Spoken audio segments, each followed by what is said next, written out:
We'll start connecting and we'll go to the screen share and we'll say boom for the intro. As the UFC comfortable. Just grab people up at the behest of ice. You see what the Eagles are doing? Talking about how we needed to make it from Jurassic Park. They have breakdowns and car shows and everything working on our next podcast. Right here. This is Undisputed record, but I was the first one to record Darnell. I was like, I gotta make it the next night. I was like, I'm not everybody in the room. We need it. I know. Yes, indeed. We came with the new intro on you guys today.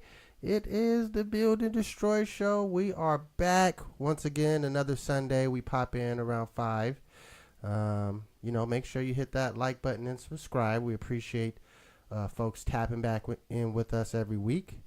Of course, I'm Wicked Meticulous. We got High Rise and a special guest today. So without further ado, we're going to jump right into it. High Rise, why don't you give our honorable introduction? All right. Well, welcome everybody and welcome our guests. We have Laurie Arnold. If you are at all familiar with any activism work done around the city, you probably know our guest. I don't know if you're, she's definitely been in Tacoma her whole life. I don't know if you're born. And she does a lot of work with other community groups and people about police accountability and, fighting racism and social justice all throughout the city.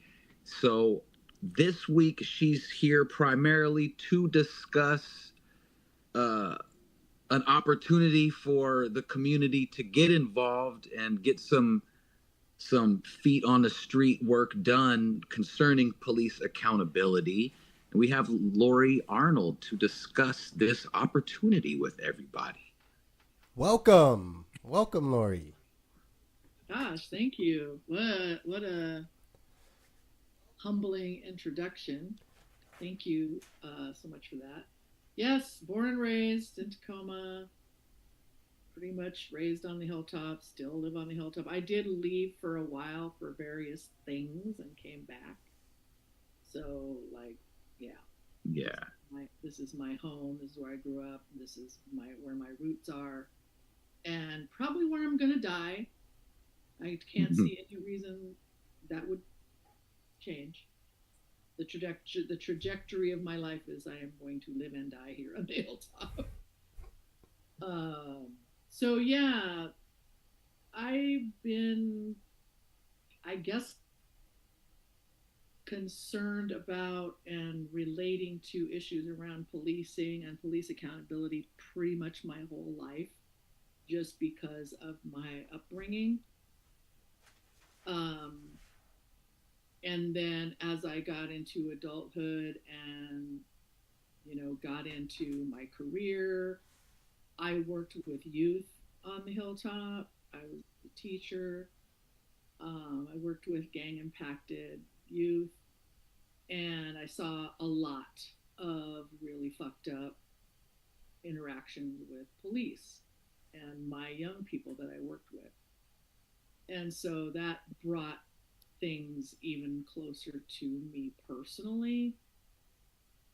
Even then they were peripherally as a kid growing up, and the way that my family related to police and policing was already kind of,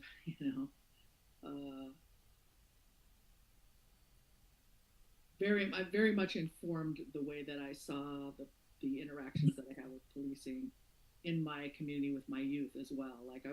It's not like I was shocked, like, oh, why are the police like this? I already knew, right? But yet there were just a lot of, I could tell a lot of stories about interactions my kids had with police, interactions I had with police because of my kids. And I'm talking about my kids being my students.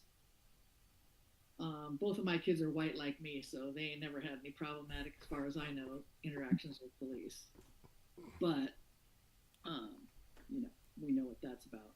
So, as I've continued through my adult life, I've been interacting with various kinds of groups and individuals concerned about this issue. And a couple years ago, I want to say it was 2023, I decided to go ahead and apply to be on the Tacoma Community's Police Advisory Committee. And I was not accepted at that time. I didn't even get an interview. Oh, wow. But I didn't even they just didn't even I didn't even hear anything. And the next thing I knew, people were being appointed. I was like, what? Dang. But I went ahead and reapplied the next year, which was 2024. And it was a different makeup on the council, on the city council. And that city council, their subcommittee, which is the subcommittee that oversees this police advisory committee, is called the Community Vitality and Safety Committee. So for those folks that don't know exactly how the Tacoma City Council kind of structure works or how city government works, right? We have a mayor, but that mayor really doesn't have any more of a voice or power than another council member. They're just kind of like a figurehead in many ways. Our city is really run by the city manager. The city council does direct the city manager to do certain things, but you've got to have a majority vote of the city council to get the city manager to do things, right? You have to all agree, or at least a majority has to agree for certain things to happen. So in any case, the city council membership changed because we had an election and we had some city council members roll off and some new roll on. And that makeup changed the makeup of the subcommittees that operate within the city council to actually get the work of the council done. And one of those subcommittees is the Community Vitality and Safety Committee, and they're the ones that oversee this community's police advisory committee process. So they put out the call to folks who are interested to apply. Basically, you submit a resume and you answer some questions. Basically, kind of like, why do you want to apply? And what's your background that makes you think that you're prepared for this kind of role and that kind of a thing. And then if they like that, it's kind of like a job interview. If they like that, then they bring you in for an interview. So this time I did get an interview. I interviewed with the Community Vitality and Safety Subcommittee of the City Council. And that committee is currently made up of Jamaica Scott, Sarah Rumbaugh, Sandesh Saldagi, and then I think Olgi Diaz is the alternate. So all of them voted unanimously to appoint me along with another person. So there were 6 people that applied for 2 slots, and I and another person got those 2 slots. So we were both unanimously recommended to be appointed. And then what happens is they recommend you to the city council as a whole, then the city council votes, and if you get a majority of votes, then you get on that committee. So I've been on that committee since I got voted in by the council in late February at their last February meeting. So I've basically been an active member since the beginning of March, or the middle of March, whatever the second Monday of the month. That's when we have our meetings. So, just like the city council, and I guess a lot of government entities like this operate through subcommittees as well, right? So the Police Advisory Committee, it's made up of 11 people. There's also a 12th seat that is designated for youth, but that seat has been vacant for some time, just like it's pretty much been vacant on every other city committee, board, or commission. It's really hard to get the youth seats filled. There's probably lots of different variables around that. They're going to be making some changes to that, what makes somebody kind of eligible for that seat, and that should hopefully open that up somewhat. But anyway, there's 11 of us, and there are various subcommittees, and I'm on 2 subcommittees. The complaints subcommittee, and we specifically look at complaints against TPD by residents of Tacoma, and the outreach committee. And so it's as part of my work on the outreach subcommittee of CPAC, which is what we call the Community Police Advisory Committee. My role as a member of the outreach subcommittee of CPAC, that's what's bringing me to talk to you today, because well, I definitely pushed for this, so it's kind of happening largely because of me, although it probably would happen eventually, maybe, I don't know, but something I started pushing for right away when I got on the committee was to have some community forum kind of an event where we would not have TPD invited there. It would just be members of CPAC on the outreach committee. So there's 4 of us on the outreach committee, and just invite members of the community in Tacoma to come and learn about what CPAC does, and also give us some feedback about their experiences with policing in Tacoma, good, bad, and ugly, and hopefully share with us maybe something about their vision of like what would good policing, assuming there is such a thing, look like, or at least what would a good public safety system, kind of look like in Tacoma in a more perfect world. And then, bring that, of course, back to the CPAC and back to the council and back to the TPD, etc. So this is just a way for us to really start hopefully getting some regular community feedback and interaction. Now, something else that's another dynamic that's going on with the CPAC is the city, meaning the mayor, the city council, city manager, the people who run the city, they have, I guess, gotten themselves in a position with TPD to actually negotiate via bargaining with the police union to have not just an advisory committee, which is what CPAC is now, but an oversight committee. It's not something that probably most, if any, cops actually really want or really welcome a lot of, is actual oversight. And it would still be negotiated what all would be included in that oversight. But the difference, obviously, between an advisory committee and an oversight committee is an advisory committee is just advising. We're just like, hey, we think you should do these things differently, or you should do these things that you're not doing now, or you should stop doing these things that you are doing now. And we can advise, on policy, procedure, training, programming, and things like that. But it's just advising, and all they have to do is listen to us and say, okay, we'll take that under advisement. But an oversight committee would have a lot more, or an oversight body, whether it's called a committee, a commission, a board, or what the actual terminology ends up being. The oversight has a lot more kind of teeth to it because, at least in theory, such a group would be much more involved in the investigation, not necessarily investigating ourselves as investigators, but much more present during the investigation of complaints against TPD. Right now, and this was something that I learned after really becoming a part of CPAC myself. Right now, here's how it works. If you make a complaint against TPD, and I have made 2 in the last 3 years of my own, if you make a complaint, it gets assigned to an investigating supervisor within TPD. TPD reaches out to you, the complainant, and any other witnesses or people involved, and the officer or officers involved, and they view any body worn or dash cam video footage if there is any, or if that's relevant to the type of complaint that it is.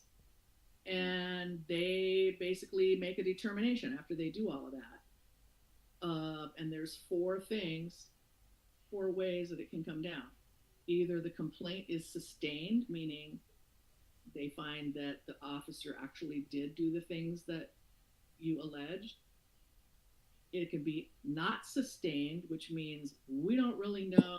It's just he said, she said. There's no body-worn camera. There's no actual evidence to actually say one way or the other, so it's not sustained. It could be unfounded, which is we looked at everything, including body-worn footage, and we find that what you're alleging did not actually happen. Or it could be exonerated, which is, the facts are essentially true. The officer did basically do what you said, but under the circumstances, they acted appropriately.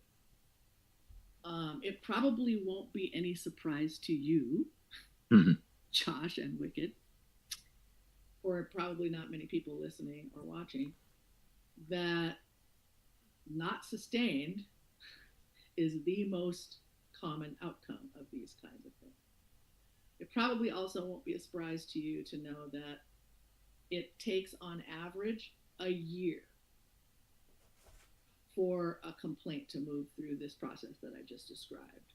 And essentially, once they determine exonerated or not sustained or whatever it is, they write up a letter saying that. It gets signed by the chief of police. After the chief of police ostensibly reviews the investigative materials themselves, then that gets sent to the city manager, and the city manager signs off on it and sends a letter to the complainant. And all of that takes like about a year, which is one of the biggest complaints that we have in CPAC is about how long these things take, because there's really no reason that we can understand that it takes this long. So, there have been some recommendations that CPAC has made around not only, how much time it's taking, but also, like a lot of the complaints, probably won't be any surprise to you either, or your audience, to know that probably the two areas where the complaints are the most common is in what's called courtesy and professionalism. Mm-hmm. So, right, people complain that they're treated rudely or dismissively or, even violently, right? And even when the person who's complaining isn't the person who is a suspect in any kind of a crime or anything, they may just have an interaction with a police officer. Maybe there's a collision, right? You and somebody on the street have a collision, and whether it's your fault or not, you may feel like, and we've seen this happen many times, with a person who's not even considered to be at fault, but felt that they were treated very unprofessionally and discourteously by the officer that came to, investigate the collision. So we just see this kind of thing over and over and over. Very, very, very common. Again, though, we don't have any teeth. All we can do is say, well, we see that you've either exonerated or found and not sustained. We have no way of knowing because A, we don't get to see the body-worn camera footage, if there was any. We don't know what a thorough investigation means when you say that in your written report. All we see is basically a summary of the complaint, which is already talked about through the lens and perspective of the police officer supervisor who is describing the incident. Right, so there's so many layers to how it ends up coming to us in the first place. And so right now there's a whole situation with bargaining, because in order to create an oversight committee that the TPD is going to have to be engaged with, that's something that is a work, what do they call it?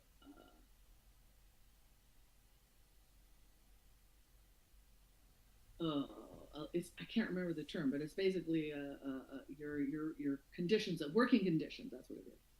It's a working conditions issue, and so that stuff has to be bargained with the union, and that's true with any union, right? There major changes in how things operate that change people's working conditions have to be bargained. So that's not unusual, and that's normal.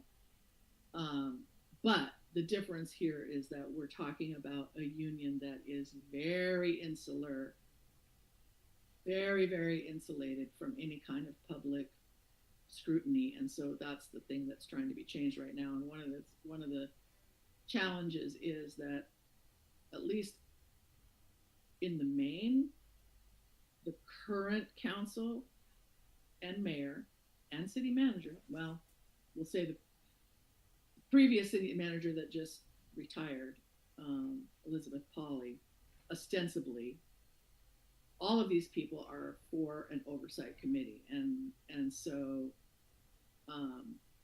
we're just hoping to get this bargaining thing going while the current council and mayor are there, because this next election is going to change the whole makeup again, and we don't really know which direction it's going to go. There are some candidates running for city council and mayor even, but particularly on the city council side, there are a couple of candidates that would be very, very much supporting police oversight, community oversight of the TPD. And then there are candidates that are not going to be so much that. So it really depends on who gets elected. So get out there and vote, folks. Okay. Voting isn't going to save us, let's be honest, alone. Voting alone isn't going to save us from, the nonsense that we're experiencing in our world. But it is something that we can do, and it's a relatively low maintenance not maintenance, but it's a relatively low bar of activity that we can do. And locally, it makes a lot of times a lot more difference, in real terms. So definitely pay attention to your local elections and get out there and see who's going to be more for police oversight and who isn't, and make your vote count. Because once we have that, then I think probably what's going to happen is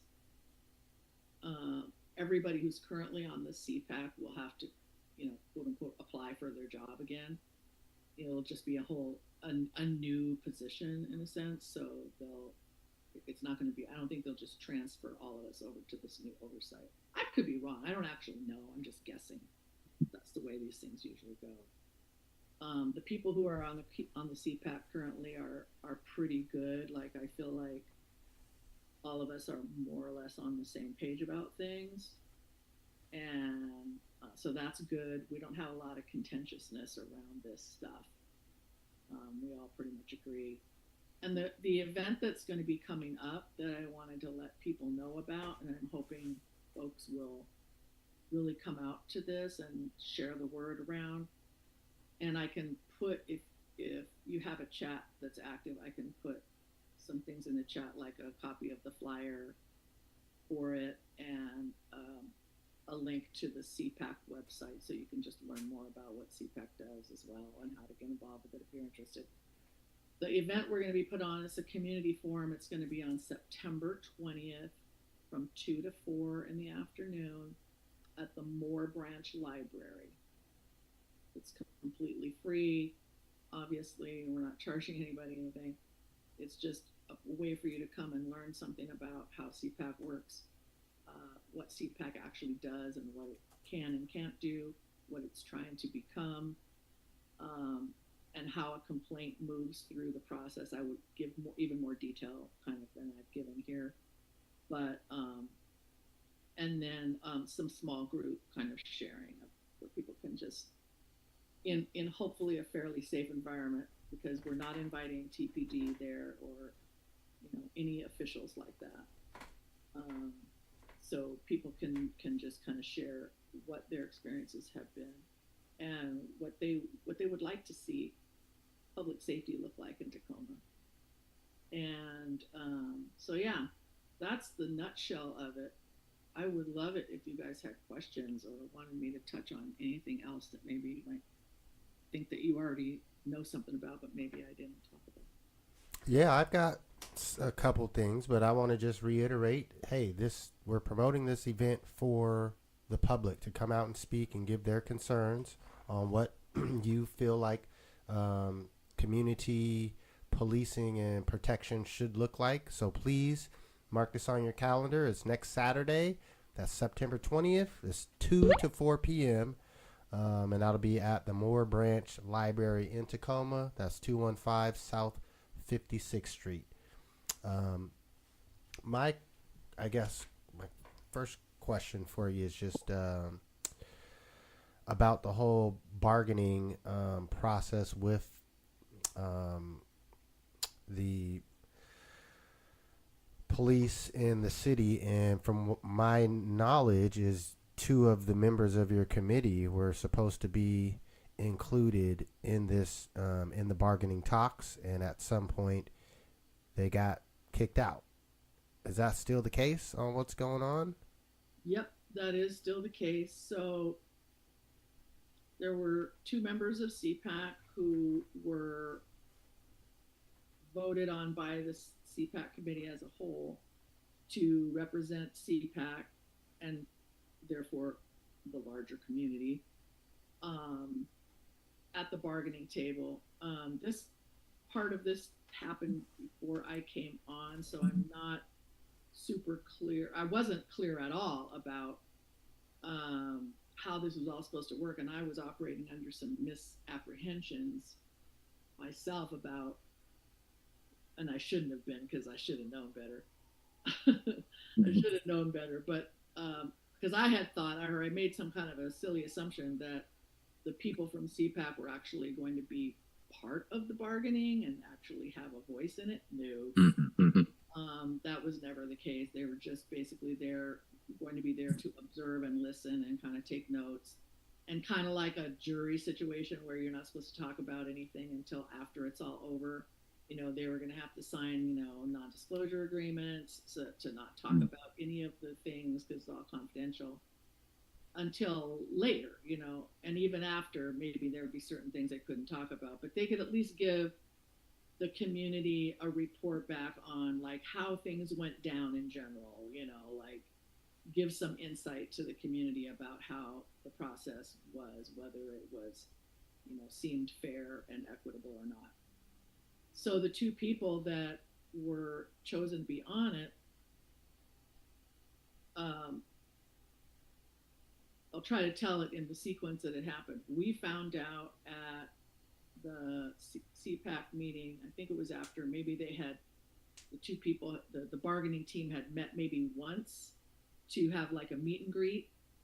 So when we say bargaining team, just for folks who don't know about this kind of stuff, when you're having a union negotiation thing, you have administration, which in this case is the city of Tacoma, the city manager, etc., right?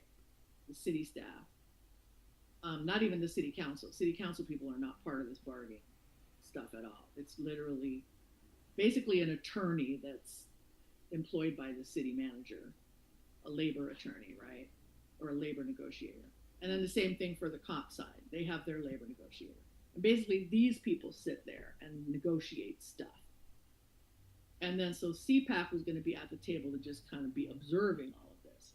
So we found out at the meeting, the CPAC meeting that happened after the first meet and greet, that they had been asked to resign, or they had been removed or kicked. I don't even remember what the language was, but sometimes it was stated as we were asked to be removed or whatever. And so apparently what happened is, and this is according to Adrian Jones, who is the chair of the CPAC and one of those people who was removed. The other person is Alan McKenzie, and he's another member of CPAC, and he's been the chair of the CPAC in the past, but Adrian is currently the chair. And so they were the two that were chosen. Adrian, because she has labor and union negotiating experience, like that's her job. And Alan, because he's an attorney and also has experience with labor negotiating and also has experience with Seattle's oversight committee. for for SPD.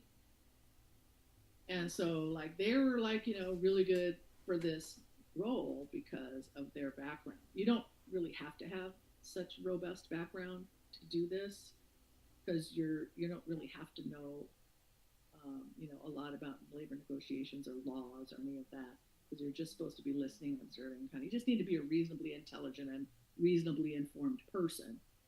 But they particularly had, really robust skills and background. So apparently, the way Adrian told it was, there was at maybe the second meeting that was called for this group to meet, they changed the meeting date at the last moment, like with less than 24 hours notice, because they being TPD, decided they wanted a different person to represent them on the team, and that person was on vacation and wouldn't be back until such and such a time. And so Adrian sent an email saying that, you're basically y'all are disrespecting my time.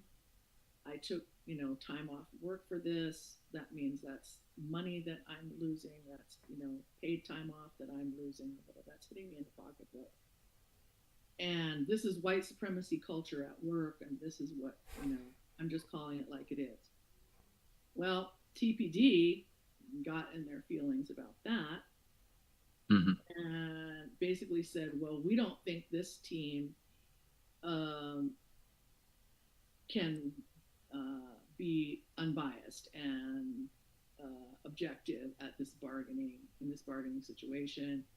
And so unless you city get rid of them, we're going to file an unfair labor practice complaint. And so the city was like, ooh, if they do that, like, they'll lose because it's nonsense. But if they do that, it's going to delay the process, maybe even up to 18 months. And then who knows what will happen? It'll probably be dead in the water because who knows who's going to be on the city council, who's going to be in the mayor's seat, who even is going to be the city manager because that person who's there now is interim. And so the city basically said, okay, we're caving to that, essentially, right? What, kind of like, what else can we do? We're between a rock and a hard place. So there's various levels of agreement and disagreement about whether the city should have made that move. Most of the people on CPAC, if not all the people on CPAC, agree that was a premature move and didn't need to have happened.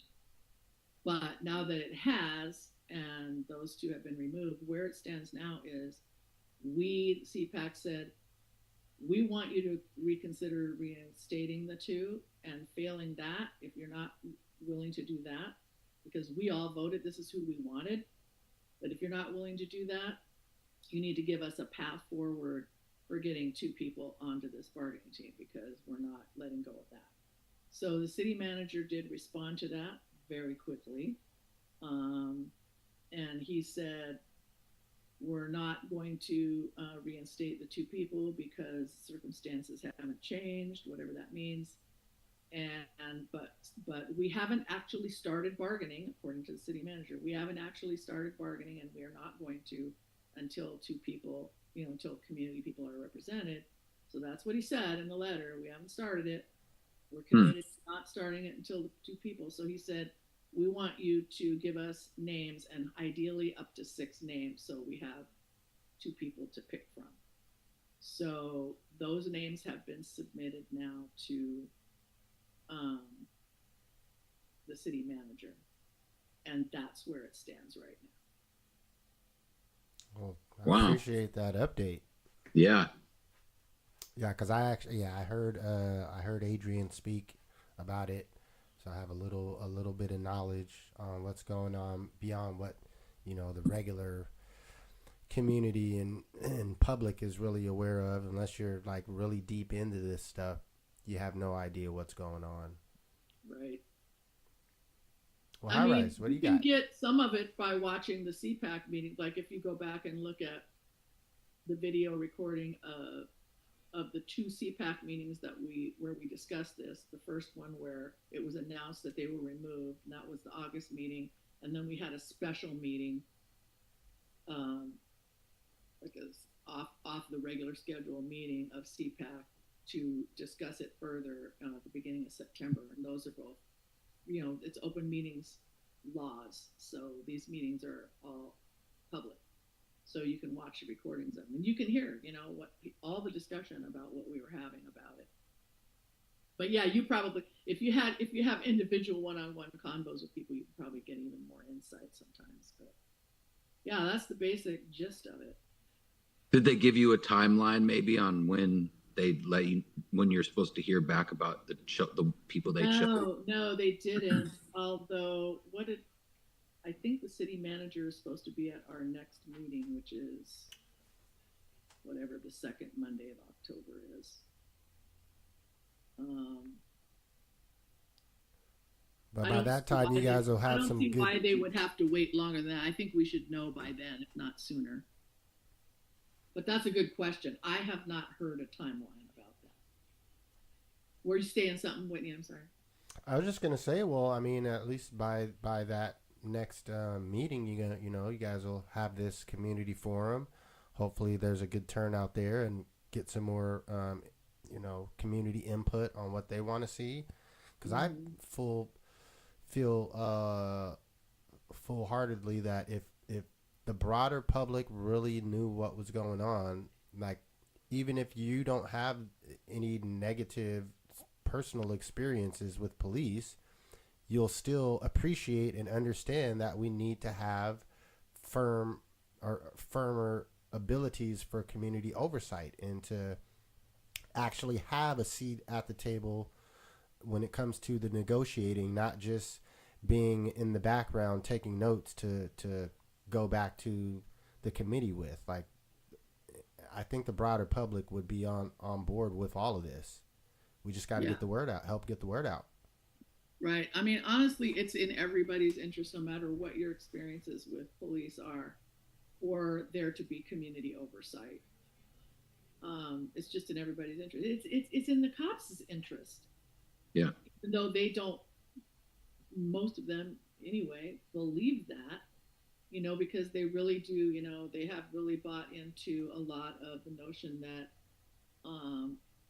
an oversight committee is just automatically anti-cop and is automatically going to be biased against them, and that it's just all a big push from people who want to defund the police and want to get rid of police and want to tie police hands and all of that stuff. And in reality, if you're doing ethical, honorable policing, you should want there to be oversight, because we all know there are people in every industry, there are people in every field of employment, there are people in every walk of life that don't do things ethically and honorably. That's just a fact. We know that there are people in every walk of life that do that. In this case, when you're talking about public safety, you're talking about life and death stuff that can happen when people are not acting, righteously. And so it's even just more important to have community public oversight on that, because that way, the people that want to say, oh, it's just a few bad apples, well, okay, then let's have oversight, because then those bad apples can be identified and removed. Precisely. I think the broader public would be supportive of this. I think you're right that the narrative at a certain point has gone, it's extremist language basically, as opposed to, listen, this is just common sense. You live in the city, you have kids.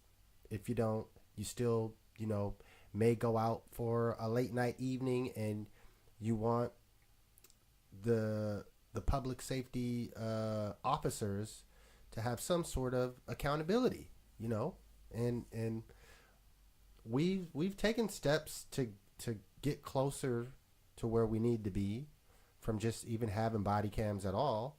You know, that was a huge step at a certain point. Like, that was a hurdle. We had to fight to get that.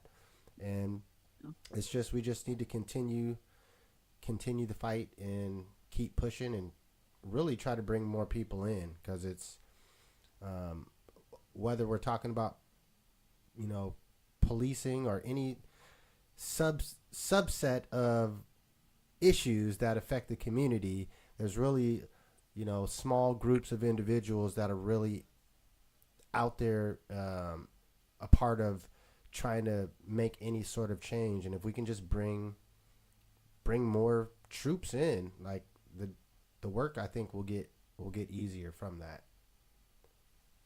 Yeah, for sure. And I put a couple things in the chat. I put a link to the CPAC, just general website. It just talks about what CPAC does and is, and the ordinance that created it, and what the roles and duties and responsibilities, and who the members are, and how to contact us, and all of that. And then there's a flyer about the community forum on the 20th. Then there's another link that is actually how to apply to be a member of CPAC, because it's open recruiting right now. There are 6 slots that are going to be open. And so, you know, that's half of the committee. Half of the committee is going to potentially change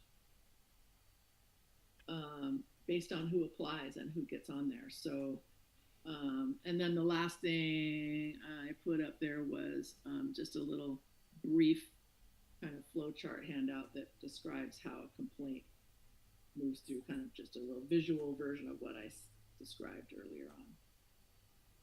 I don't know if you have a way of sharing that out with your... I will. I put the links in the chat for folks that are checking out the live chat, but I'll also we'll put the images up during our once we start up our second half. Cool. But High Rise, you got any additional questions you want? Because I got one more, but I want to give you yours. Well, that was good. You know, thank you for that thorough breakdown of how that committee works and the ins and the outs. I guess the question is just sort of, you know, I was just reading how the city is going to pay Rankin some more money. And, you know, you described sort of a situation where the police and their union were able to sort of stymie the process of getting, you know, the 2 representatives on there in the room for some oversight. And if you follow like the local politics for people listening, you'll just kind of hear how the police and their union are I mean, it seems like they're really able to dictate more than other groups, so sort of the motion of the ocean. And even if it's just them stalling or changing a timeline to get certain people off or getting certain people on that are more sympathetic to them, they really just seem like they control everything. And I mean, do you feel that? Is it like that in other cities? Is it worse here? Is it just feel like that to us because we're just cognizant? Is every city bullied like this by this institution? Pretty much yes, I would say. For the most part, there are some cities, either because their own local leadership has been really had a really good you know, critical mass kind of a thing, where their council, mayor, and chief of police and everything are really trying to reform things, or because the feds have moved in. So like in Seattle, the reason why Seattle PD has a an oversight body, and I think it's called the Citizens Oversight Commission or something like that. It's got a slightly different name, right? But the reason why Seattle has one is because the feds came in with a consent decree. And I'm not a lawyer. I do not know what all these things mean. I've heard this terminology before. The way I understand consent decree is basically that happens when the feds decide that your way of operating is so out of pocket, we need to come in and actually like straighten you out.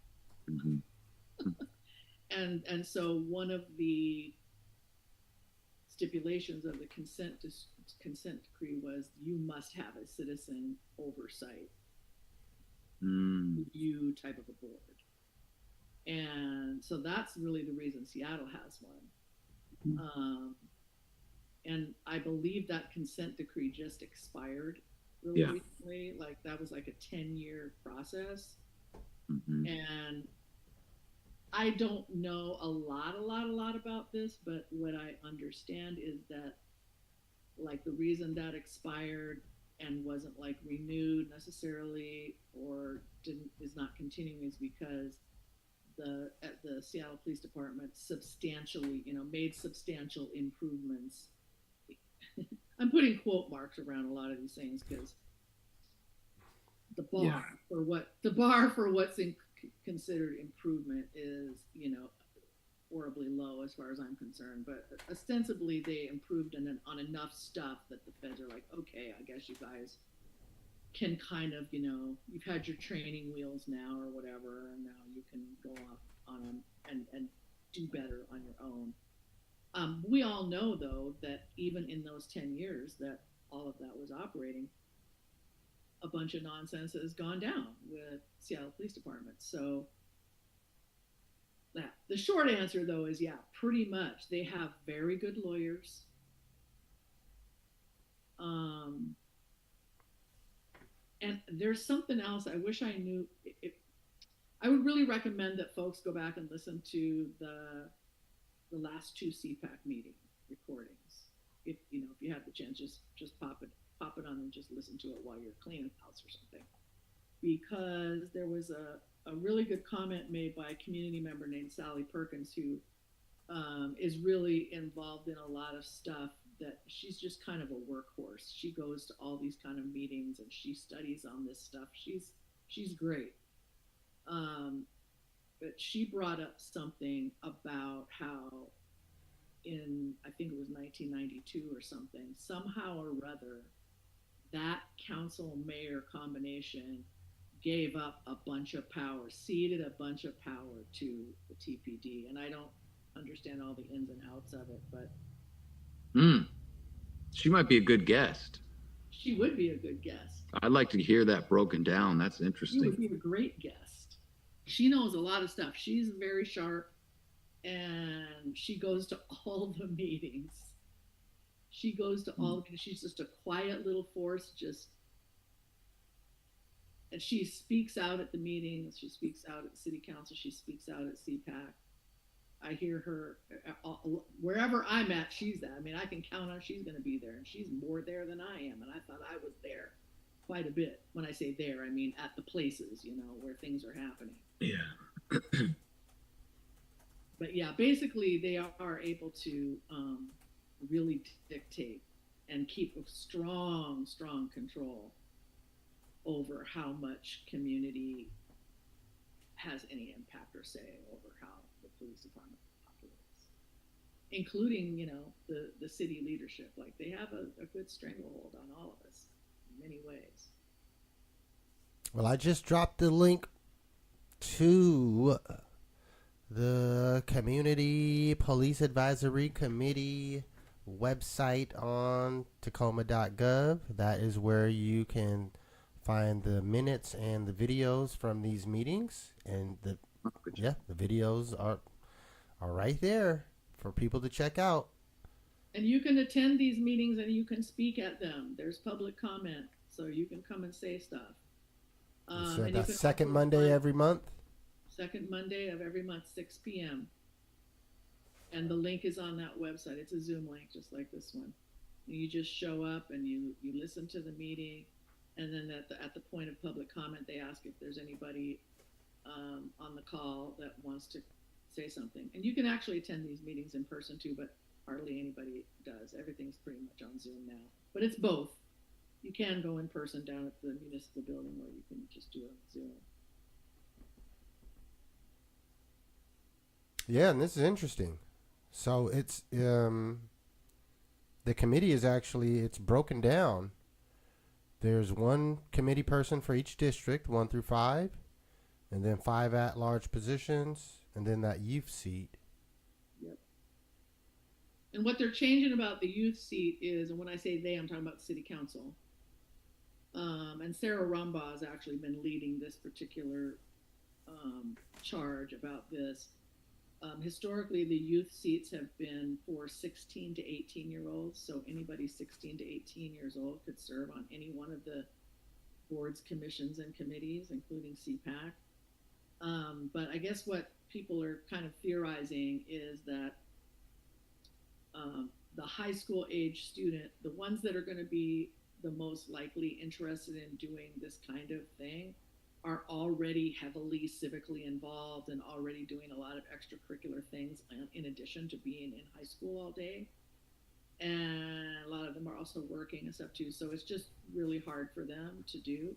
So the idea about changing the age range, which is the main thing that they're going to change, I think it might be the only thing they're going to change about the youth seat, is I think it's going to be like from 16 to 24 or something like that. 16 to 22 or 16 to 24, to kind of incorporate both the high school and the college age youth, to hopefully give a little bit more of an opportunity for people who fit more in the youth category to have a chance to serve. At least if you're in college, in theory, only in school maybe 3 hours a day instead of 6, so. Well, I got to input. That's what I'll be bringing to this event. I want to see that. I want to see them give a couple years down too, because you know, downward to the middle school. Well, I mean, I started college at 14. Okay. Yeah, why not? 16 is a good start, but there are, youth that are, affected by police violence in middle school. Why are we saying you got to start at being a sophomore in high school to be able to represent the youth? I mean, I remember being a youth. 16 years old was not the first time I had involvement with police. Oh, for sure.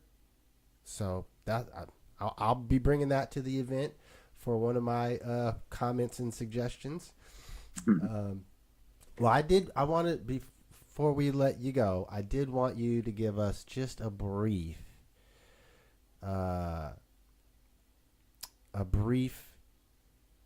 roots of Laurie Arnold, because not just you have been, out here doing work for a long time, but you, like you said in your introduction, your upbringing had a lot to do with that. So I if you can just speak a little bit on your upbringing, your the folks ahead of you that put you on this trajectory that you've stayed on.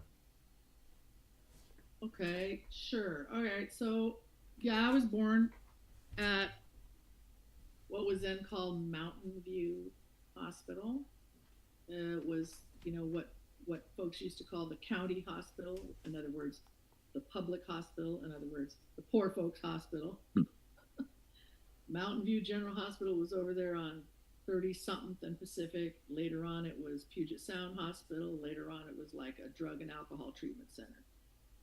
And now it's not even there anymore. I don't think any of that building is there anymore. But that's where I was born. And I was raised on the hilltop. I lived all over the hilltop. Like, I lived in so many different places, just because of poverty and getting evicted all the time and having to move down the block to the next place. That's kind of how it was. And my mom was, single. She and my dad divorced when I was just a baby, because he was kind of a deadbeat dad. Not necessarily a super bad guy, just really not responsible and not really mature. And he was quite a bit older than my mom. She was like 18 and he was 30, when they got married. So, here she was, a young single mom, but she was also very politically active as a young person because she came also from a politically and socially active family. Her parents, were very active in the labor movement and anti-war movements and anti-racism movements. So my mom was steeped in it also. And even my dad was also steeped in that world, and that's how they met, right? Because all these left-wing kind of social conscious people hang together, right? So that's how they got together. So on, my grandparents on both sides were very politically and socially active, and so were my parents, so were my aunts and uncles, etc. So I would say the three people that had the most influence on me directly in terms of my worldview and my activism, so to speak, were my mom, my aunt on my dad's side, who was kind of more like almost like a sister to my mom than a sister-in-law. I think they were more like sisters than each other's actual sisters were to each other. And my and who did I say? My mom, my aunt, and my grandmother, my mother's mother. And yeah, I grew up like on picket lines, at anti-war marches, at anti-racism marches. My mom went to the March on Washington. I have actually video footage of her at the March on Washington. The I Have a Dream March on Washington. Yeah, she was there, and I hadn't even known that. Somehow that escaped me. I didn't even realize that until I saw this old footage of my mom. I'm like, oh my dear Lord, my mother was actually there. And so like I just grew up around that. My auntie who I said was my dad's sister, she did a lot of raising of me because my mom was single. She had drug and alcohol problems. She was on and off, not very, needed some help around parenting, right? And so my auntie did a lot of raising me. She was a paraplegic in a wheelchair. She used a wheelchair, but she lived independently. Which was kind of unusual at that time for a woman, especially disabled woman. And she did a lot of activism around disability rights as well. And like one of the big memories I have is one of those things that you don't realize that you're the only one of your peers that ever lived like this. Like I didn't know this was unusual at the time. Because, you just take your stuff for granted. You don't know. We lived up on 15th and what used to be called K Street. It's now MLK, right? And the house isn't there anymore. I think it's like a Planned Parenthood. It's some kind of clinic is up there in that vicinity now. And we lived there. And at that time, this was in the early 70s, mid 70s. And the fishing rights struggle was going on with the Nisquallies and the Puyallups. And there was this whole beef with commercial and sports fishermen. They were pissed off because their fishing was being limited to you can only get so many pounds or whatever, right? And they were like, how come the Indians don't have any limit on there? Well, because there's a treaty with the federal government. There's treaties, right? These are nations that make treaties with each other, and they have rights. So there was a whole bunch of stuff that went down between the tribes and the Fish and Game, Washington State Fish and Game Commission or whatever it is. I think it's a commission, who were really trying to enforce limits on native fishing that were illegal because of the treaties. And then, of course, the local law enforcement was participating in that. So Indians would get arrested for fishing. And so one of the things that happened up on 15th and K at my auntie's house is we constantly had salmon in our bathtub, and we were constantly cleaning and gutting salmon and wrapping them in foil and selling them, because as the Indians were fishing, they would bring the fish to various houses. We weren't the only ones. It was almost like a little underground railroad of salmon selling, but we weren't the only household that was doing this. But the fish would be sold to raise money for legal fees, lawyers, bail, lawsuits, all that kind of stuff, until finally the Bolt decision came down that said, all this nonsense has to stop. The Native people have treaty rights, and all of this is going away starting right now. So that was just like a weird thing that I grew up with that I didn't realize everybody else didn't have salmon in their tubs. I was like 9, 10 years old, like that. Well, hey, I want to just say thank you for coming on. We definitely want to have you back because, you're kind of part of our Build and Destroy extended family, really. And, now that you have this position with the Community Police Advisory Committee, we want to stay informed on what's going on. So we're definitely going to bring you back and to help keep us in the loop on what's going on. Before we head into our halftime, I figure I'd pull up a quick shareable item and we'll go into our halftime music here. So, oh my God. You know where that is? Well, I got it off of the Tacoma Library website. Right, but do you know where I'm standing? I believe that is 20. It's the alley behind Urban League. You have got it exactly right. Oh yeah. Because I be reading the captions, man. I pay attention. That's my That's day cool. of kindergarten. That house is still there. That's behind the Urban League where I used to live. It's been upgraded and remodeled. It's a much better looking house than it was when I lived in it. But That's awesome. So yeah, there's young Laurie see that old car in the background on the hilltop. Yep. And then for good measure, we'll throw in this event flyer. Oh, you guys can't see it because I shared her photo locked in, but the audience can see it. This is the flyer for the event next Saturday.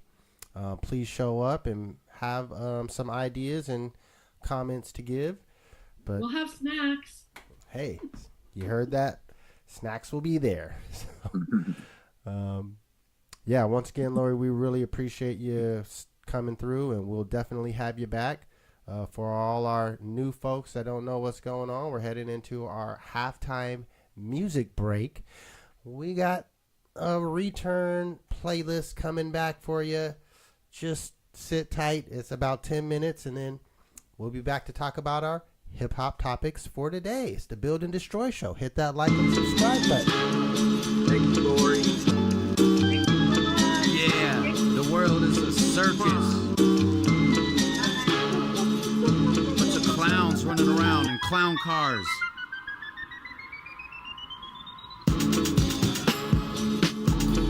Gluttonous, gullible, gobble it all of the bull. Your bullshit is unbelievable. Be gone, the gall you get makes you get got. I'm in like amen, a man on Amen Ra. My own may slay y'all, be that as it may. Me and May, be that as above, so below. My bellow beckons, idiot, too idiotic to get the idiom. I'm Khalid El Amin with my you know what I mean. I'm ending y'all like fentanyl. When you all alone and you don't even have a best friend to call.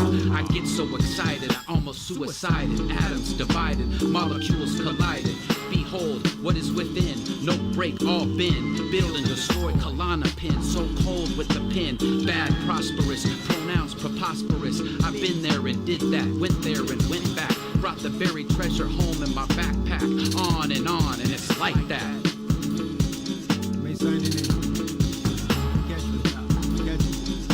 Yo, rough drafts led to shockingly smooth endings, and hot heads led to cool spending.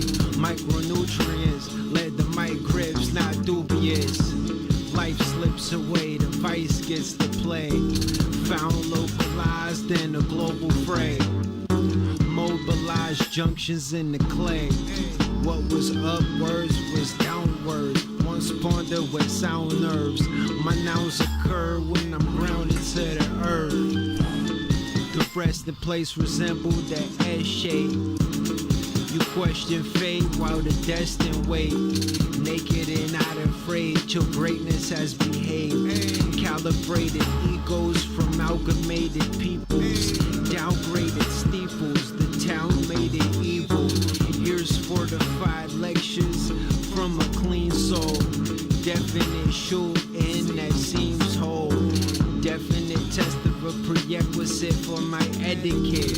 Sacrificial lamb of rap style that never lived. Get the bid on the auctioneer with awkward tears. Locked in the sphere. Often I'm here. Catch me boxing the square. Yay!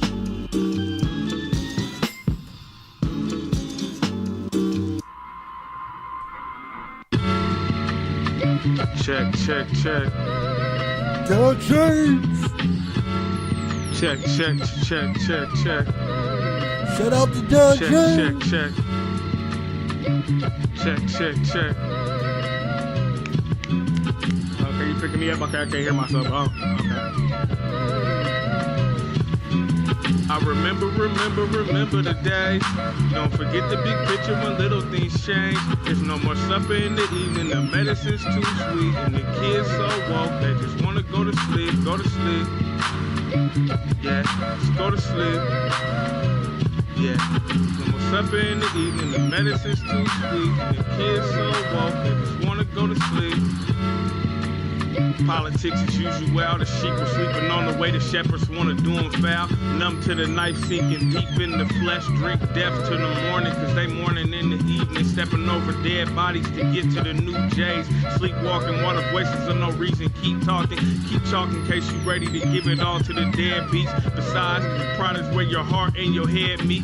Caught up in the bullshit, sometimes I think I lost the skills, dealing with the awful ills of a world that's lost for real. Niggas dying every day while the boys are brag, just one less do-rag. Go ahead and put his criminal history on the newscast so you can say he's too bad and dangerous to have the same liberties as you have. They scared of the new black. War on the misinformation, they was too lax to catch it when it blew past. Lying in the school books, the future needs a new path. Besides, indigenous people day is disingenuous. People say be forgiven while they giving us diseases. I'm giving thanks to the people who point pistols at pussy polices and punish evil. Policies of poverty keeping us in the same position our father's seen. Only difference is the streets is not as clean. Probably never will be, but I guess you gotta dream. I remember the days. Don't forget the big picture when little things change. There's no more supper in the evening, the medicine's too sweet, and the kids so woke they just wanna go to sleep, go to sleep. Yeah, just go to sleep. Yeah, no more supper in the evening, the medicine's too sweet, and the kids so woke they just wanna go to sleep. I had a tiger with no stripes, nobody going out to polite, see him act polite. Roll dice every fortnight, but take a gamble every breath of your whole life when they roll by. It's the age of information, right? You can get the address and drive by the murderer's place tonight, but you'd rather watch him take a life than go on vacation. Wouldn't lift a fucking finger for the family, that's disgraceful. Complacency in the face of danger is the opposite of courageousness. I'm complete this idea here and blow your brains to bits. Think differently, independently, explore shit that's interesting. Grow your own food and spike the industry and drink. Chew spike with Hennessy, chill. Research people fighting to get you here. Snow is just water crystals, and you went down for the start of a wanting bites to the finished meal. Go to sleep.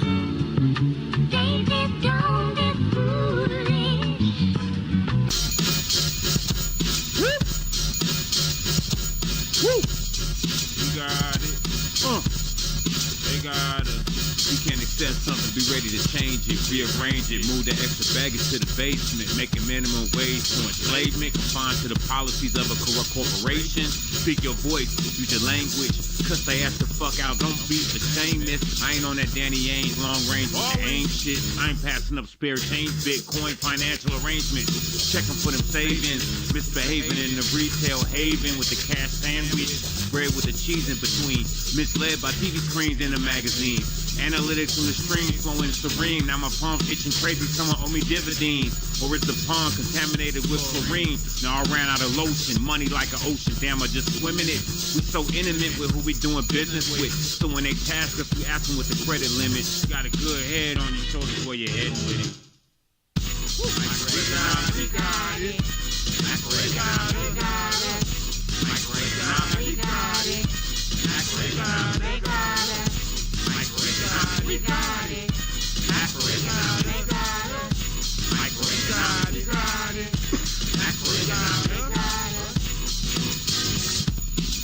If we don't switch the gears, the sound of birds will disappear from niggas' ears in less than 60 years. Severe weather already here all over the sphere. Silver line clouds packed tight with lightning strikes like scientific chills. After sight of police tighten up with fear. They should be on the sidelines while we run this here.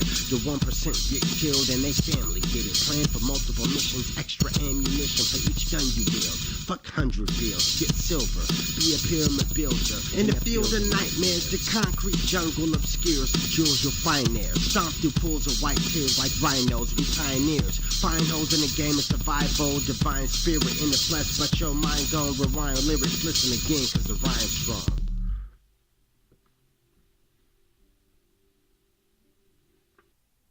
What's up, AWOL? This is Seaside. Remember that shit motherfucker said you couldn't do a minute ago? Drop that shit, cuz. Is it because something is holding me back? Is it because I'm black? Something is holding me back. Is it because I'm black? Yeah.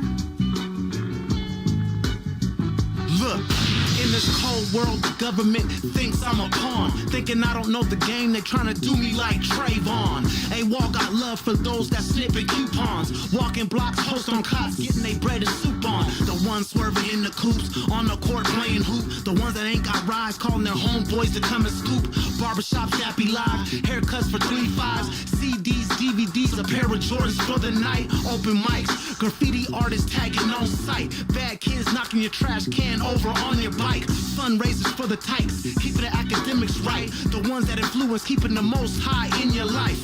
The old heads with that wisdom and knowledge. All my G's for taking me and making my game polished. The kids are our future, make sure we stay solid. Like the old saying goes, tomorrow's never promised.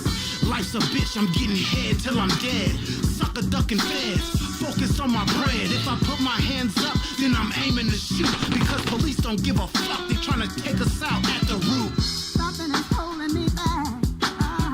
Is it because I'm black? Is it because I'm black? Yeah, it's not what you can do for your country. What the fuck can your country do for you? Nothing, I guess. They're gunning us down. There's a war going outside and we're losing right now. Time to boss up. Apocalypse now.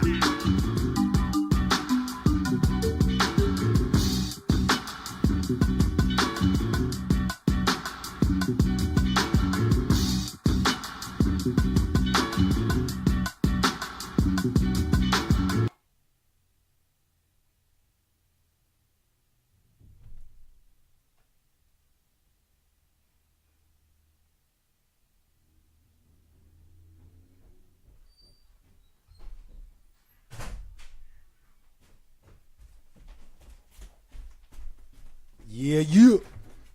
We back up in this piece. The Build and Destroy show. Don't make me hit you with the new intro again. Don't make me do it. Don't make me do it. Okay, I gotta do it. Sorry. We're gonna hit you with the intro again since we're coming back in.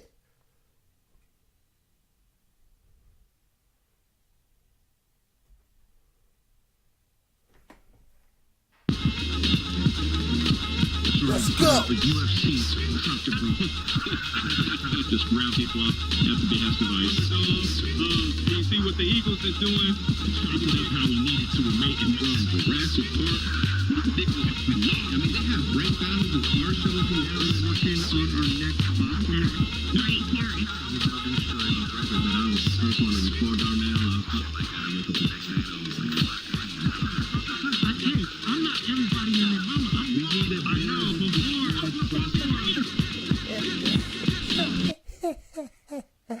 Oh, I'm so excited. I'm gonna go make sure we got it So else excited. besides the debate. What's that? Salute. Here, let me change this back up. My camera's not. There we go. Take out my webcam.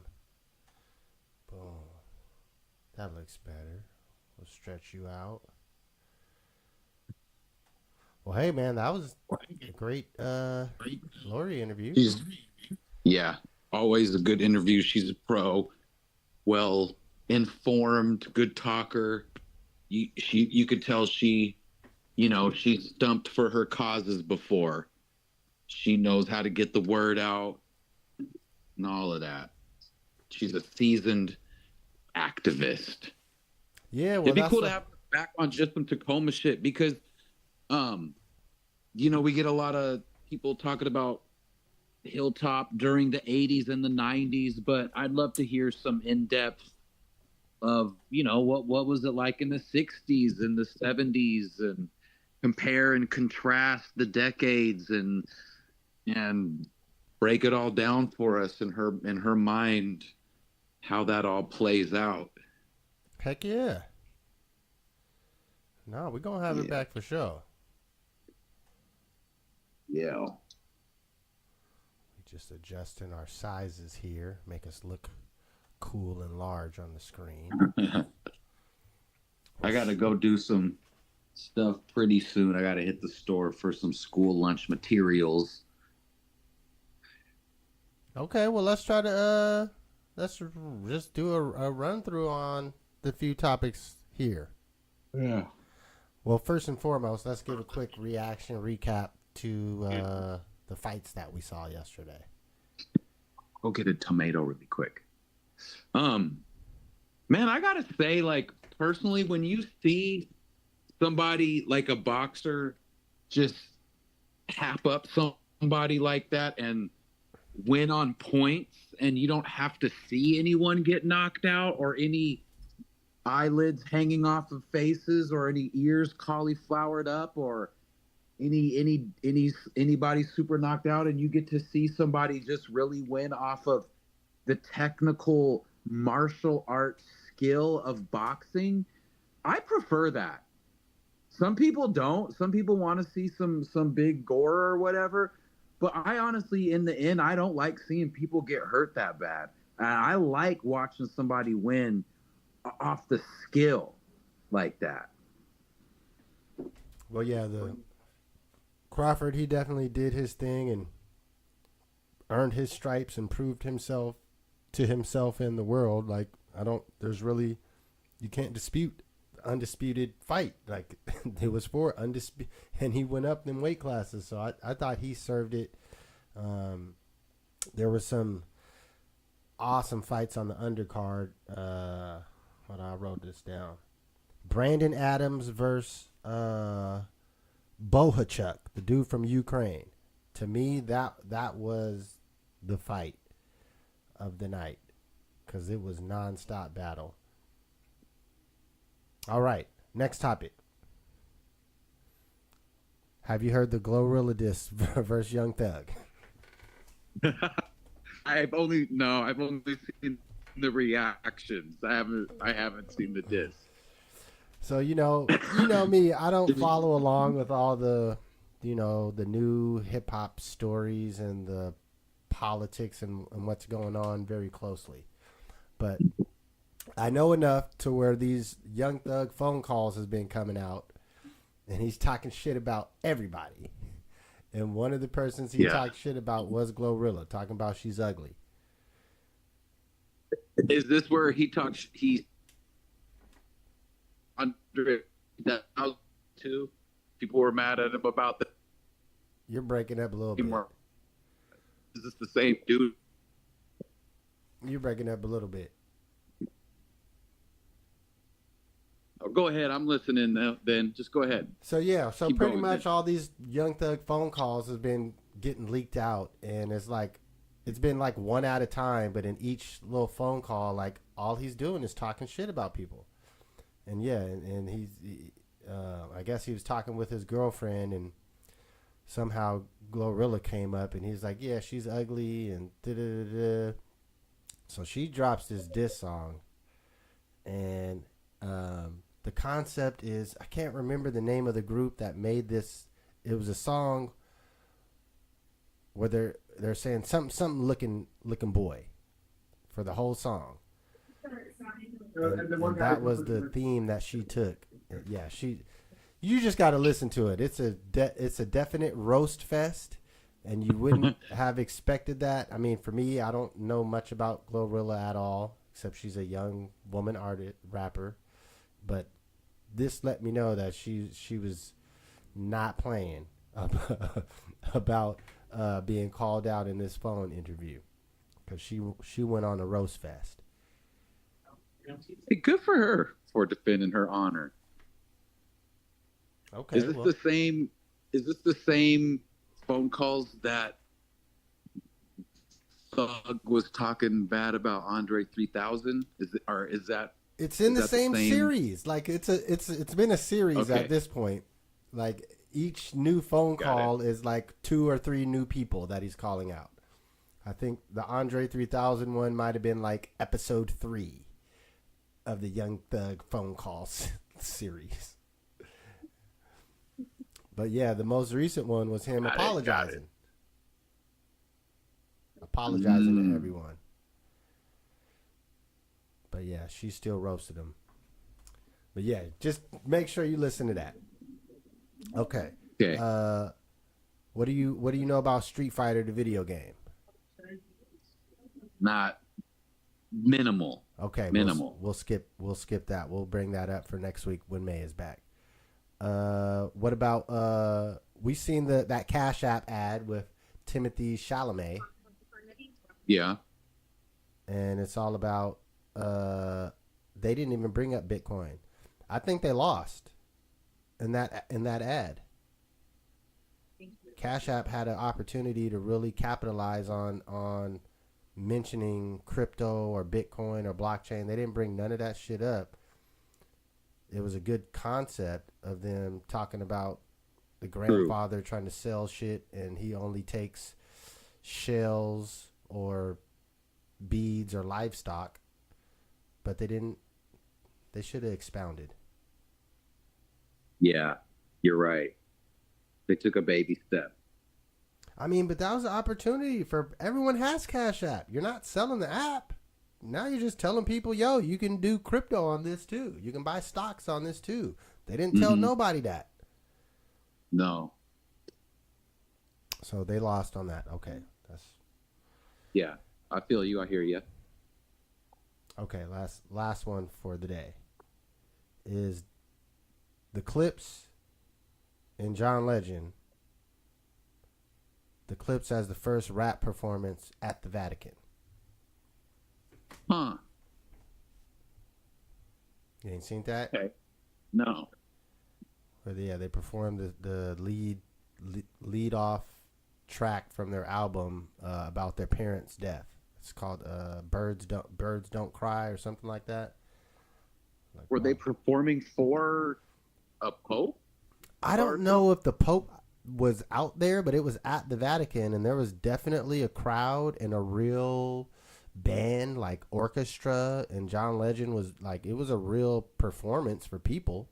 I don't know how many tickets they sold or who you had to be to get in there. Yeah, that's interesting. I mean, that's good. Shout out hip hop. I don't know. I mean, my thoughts on that was really, it just made me really reimagine that song again.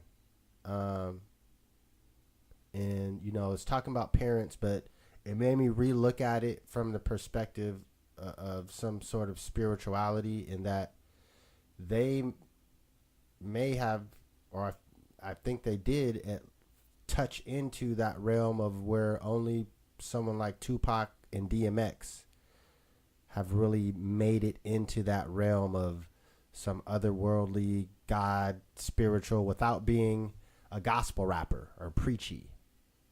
Yeah. I see what you're saying. I think that's true. I think for right now, Clipse is like the most cerebral hip hop that an average head can take. Meaning, to me, there's deeper shit out there than the Clipse. There's people that go even deeper, you know? But I think if you're just not totally immersed in hip hop and you're just like a superficial fan, then the Clipse is like the most mature hip hop that's gonna reach you. If you're sort of an adult who wants to try to listen to some smart shit. So I think that's the base that they're on right now. And I think the average person is like giving them that type of props. You know, they're getting big props for this album from like the top 40 world, sort of. Well, I mean, I look at myself as a tier below that. I don't even know what's top 40. Like I'm a tier below the average music or rap listener and what they're knowledgeable about. Let me take that back. Not what they're knowledgeable about, but what they currently intake. Because I might have knowledge in more historical and, you know, niche items. But just in general, if I was to tell you what are the top 5 albums of this year, I have a very small selection to choose through. And that would be at the top of the list at this point because I actually listened to it. Yeah. But I get what you're saying as far as the average casual listener. Yeah. Like people think they go deep on like for instance like a Coke rap song, and they do, but you know, they don't have a song like that Immortal Technique song where he like actually breaks down the Iran and the Contras and the Sandinistas and how the coke gets grown and how it gets processed and who does that work and how it gets over. And I mean, it's not a deep dive like that, but I don't think the normal person gets to hear an Immortal Technique song. And so therefore Clipse is like where they top out at. Yeah, I would probably agree with that because, in all honesty, you know, and it's not a diss. I'm not dissing Clipse or anything. I just think that is what is happening right now. I think I wouldn't disagree with you. You know, Immortal Technique is someone that I know some songs of, but I mean, I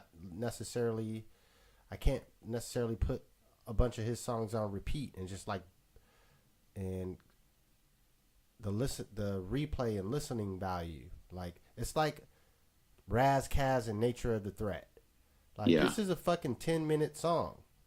You can't just listen to it, you know, on your average listening. You have to be in a certain mode to want to go through that. And once you've heard it and you know it, there's not necessarily times where you're like, yo, let's throw on that Raz Kaz Nature of the Threat. Like, that's a good example. Yeah, like that song, as far as breaking down history and racism, is so deep that it's most people don't want to even go there. Yeah, but I was more speaking just as far as the feeling, more so on spiritual aspect. Like when DMX will get into even not even on some of his songs, just like the little interludes and stuff. Or you know, Tupac. Like my favorite song of all time is Tupac's Thug's Mansion, because he's speaking the way that he's speaking is about otherworldly. It's like, you know, beyond the earth. Yeah. You know, Marvin Gaye is singing, and we're up there kicking it in the clouds, and yeah, it's like, it's hard. I don't know. There's not very many artists that can, to me, capture that otherworldly feeling. Yeah. You know? Pac paints the absolute top to bottom picture of what his thug mansion heaven is in his mind, and it's an all-encompassing description. I think hip hop in general, there's a lot of talk about death and the descriptions of how you can die or how I will kill you and this and that, but not about necessarily afterlife and redemption, and you know. So that's really what I was more speaking to, is more life and death and life cycle type of, and what's after, what's the purpose of us being here. Yeah. You know.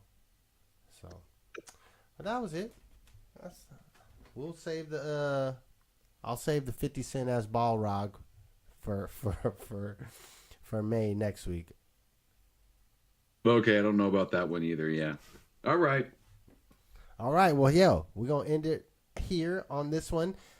Thank you, everyone, for popping in to say what's up. This is the Build and Destroy Show. Wicked Meticulous, High Rise, tuned in for the day. Hit that subscribe button. We do appreciate